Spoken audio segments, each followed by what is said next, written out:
La lumière provenant des objets qui nous entourent pénètre dans nos yeux. Elle traverse un ensemble de milieux transparents, la cornée, l'humeur aqueuse, le cristallin, puis l'humeur vitrée. Elle va ensuite former une image sur la rétine. La quantité de lumière qui pénètre dans l'œil est contrôlée par l'ouverture de la pupille, délimitée par l'iris. C'est l'iris qui donne sa couleur à l'œil. Afin que l'image formée sur la rétine soit bien nette, des muscles peuvent tirer sur le cristallin et modifier sa forme. On parle d'accommodation. L'intérieur de l'œil apparaît noir lorsqu'on le regarde de l'extérieur, car une enveloppe pigmentée le recouvre. C'est la choroïde. La membrane la plus externe de l'œil est blanche et dure. C'est la sclérotique. Quand la lumière arrive sur la rétine, elle déclenche des réactions chimiques dans certaines cellules nerveuses, les photorécepteurs. Il existe deux types de photorécepteurs, les cônes et les bâtonnets. Les cônes sont moins sensibles à la lumière que les bâtonnets. De nuit, ce sont surtout les bâtonnets qui sont activés. Cependant, les bâtonnets seuls ne permettent pas de distinguer les couleurs et l'acuité visuelle est faible. Les cônes permettent une acuité beaucoup plus forte, mais ne sont activés que lorsque la luminosité est suffisante. Ils permettent de distinguer les couleurs.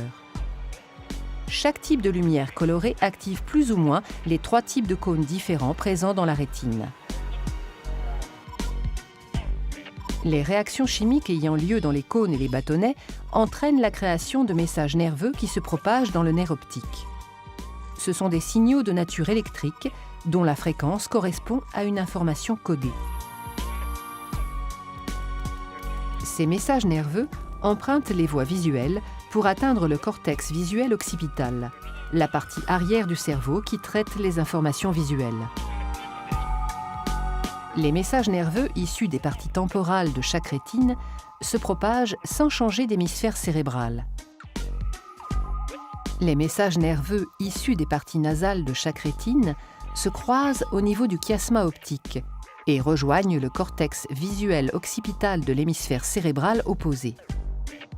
Au cours de leur trajet, les messages nerveux passent d'une fibre nerveuse à une autre au niveau de zones de jonction appelées synapses. Là, les signaux électriques qui arrivent de la rétine engendrent la libération de substances chimiques appelées neurotransmetteurs, qui traversent l'espace entre les deux fibres nerveuses et qui se fixent sur des récepteurs de forme complémentaire. Cette fixation entraîne la naissance de nouveaux signaux sur les fibres reliées au cortex. Le cortex visuel occipital est constitué de différentes aires spécialisées dans le traitement des messages nerveux. Selon la fréquence des signaux électriques générés par les photorécepteurs, chaque aire interprète une caractéristique de l'image observée: forme, couleur, mouvement.